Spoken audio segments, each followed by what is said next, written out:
마지막에 이제 가르침, 5번 가르침이라고 되어 있는데 서로에게 배움을 줄 수 있는 선생님이 되어 봅시다. 이렇게 써놨는데 이게 이제 무슨 얘기냐면 우리는 지금 이제 학생이잖아요. 그래서 일방적으로 내가 배우는 입장이라고만 생각할 수 있는데 그 상태에서는 기억하는 데 좀 한계가 있어요. 그러니까 내가 이제 배우지만 내가 배우는 뭐 학생이고 그런 이제 학습자이지만 내가 예를 들어서 어떤 교재를 보거나 오늘 배운 것이 있어요. 예를 들어서 그러면 그 배운 것을 누구한테 한번 가르쳐 보는 거예요. 주변에 뭐 가족이 있을 거 아닙니까? 뭐 친구나 누가 있을 거예요. 그러면은 주변 지인한테 내가 배운 거를 설명을 해보는 거예요. 설명. 또 설명을 하는 거를 또 주기적으로 하면은 또 좋습니다. 주기적으로. 그 강의를 내가 직접 하는 거죠. 그러면 오래도록 기억에 남는 것 같아요. 저는 예전에 또 여러 직업 중에 강사를 한 적이 있었어요. 강사. 직업훈련 강사를 한 적이 있었는데 내가 잘 모르는 내용이 있었어요. 잘 몰라요. 그 내용을 잘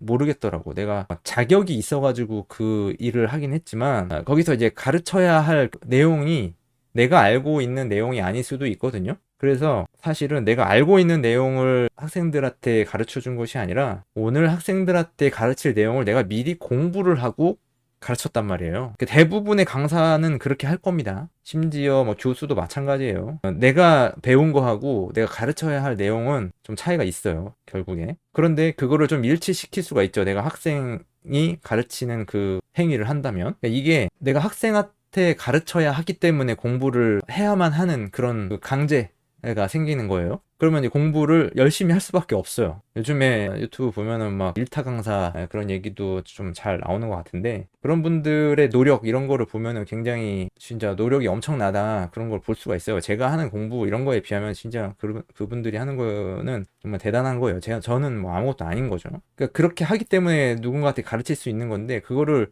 똑같은 거를 맨날 강의를 하다 보면 계속 이제 오랫동안 남는 거예요. 이게 이런 게 있죠. 장기 기억이라는 게 있잖아요. 장기 기억. 처음에 내가 이제 한번 배웠어요. 책을 읽어서 한번 배웠는데 그거는 일단은 그냥 임시로 잠깐 저장이 돼 있다가 그거를 한번 좀 반복을 하면 단기 기억에 들어가고 그것을 다시 이제 꺼냄으로 인해 가지고 장기 기억으로 들어가는 뭐 그런 뭐 일련의 과정이 있다고 하는데 그런 이제 장기 기억 속에 그 지식을 넣기 위해서 내가 자꾸 이제 꺼내는 거죠. 그거를. 자꾸 사용을 하고 입력하고 꺼내고 그런 거를 계속 반복을 하는 거예요. 그렇게 해야 오랫동안 남을 수 있는 거죠. 그래서 강사나 교수가 그런 가르치는 것이 어떻게 보면 범위가 정해져 있고 맨날 똑같은 거를 하다 보니까 그 전문가가 될 수밖에 없어요. 그 분야의 만큼은. 근데 이제 좀 뭐 아이러니일 수도 있고 단점이라고 얘기할 수도 있고 근데 이런 분들은 다른 분야에 대해서는 또 모를 수도 있어요.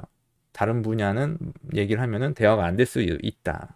자기 분야가 아닌 거에 대해서는 모를 수 있다. 왜냐면 다뤄보지 않았기 때문에. 그래서 공부를 하는데도 여러분들이 나름대로 선생님이 될 수 있다면 나중에 문제답만 외우게 되는 그런 일은 없지 않을까. 그래서 장기 기억 속에 오랫동안 학습한 그 내용을 계속 입력을 해야 되고 뭐 제가 뭐 자료는 그걸 저장해 놓진 않았지만 이게 주기가 있대요. 뭐 영어 단어 외울 때도 오늘 이제 배웠으면은 뭐 이틀 뒤에 한번 또 보고 그다음에 뭐 7일 뒤에 또 그거를 반복하고 복습하는 거죠.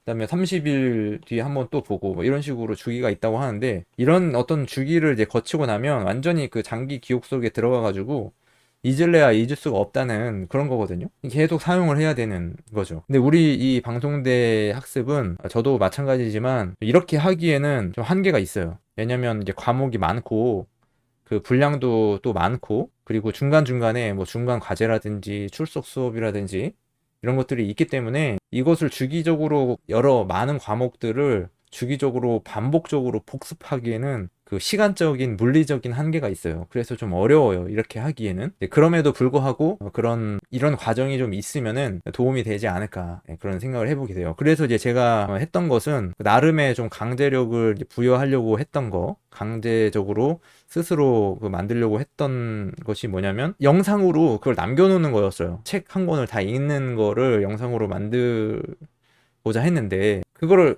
이제 목표를 어쨌든 끝내야만 그거를 멈출 수가 있게 되는 거잖아요. 그래서 유튜브 여기 채널에다가도 그렇게 했었는데 이제 최근에 이제 데이터 통계학과 그 교재를 볼 때는 그걸 하진 않았어요.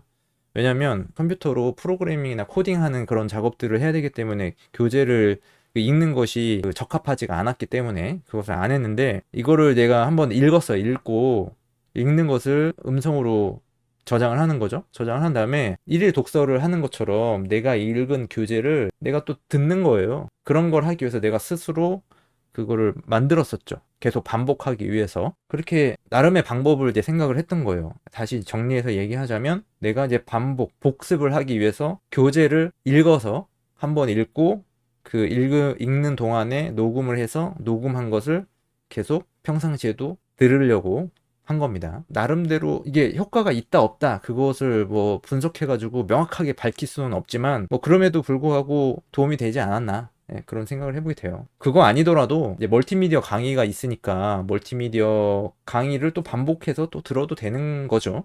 그렇게 해도 상관이 없을 것 같아요. 저는 이제 교재를 반복해서 한번 읽고 싶었다, 그런 거였습니다. 그래서 이제 그런 방법으로 했었죠. 그러면 그런 과정이 눈으로 읽고 머릿속으로 생각하면서 읽는 것보다는 한번 말로 뱉으면 이게 다시 귀로 돌아오잖아요, 말한 게. 그러면 그것이 한번 더 기억이 되는 거예요. 계속 장기 기억으로 들어가게끔 하는 방법을 연구를 하는 거죠. 그래서 이제 실천을 해보고 그렇게 한 겁니다. 여러분들도 교재를 읽을 때 직접 읽고 그렇게 하시면 좋을 것 같아요.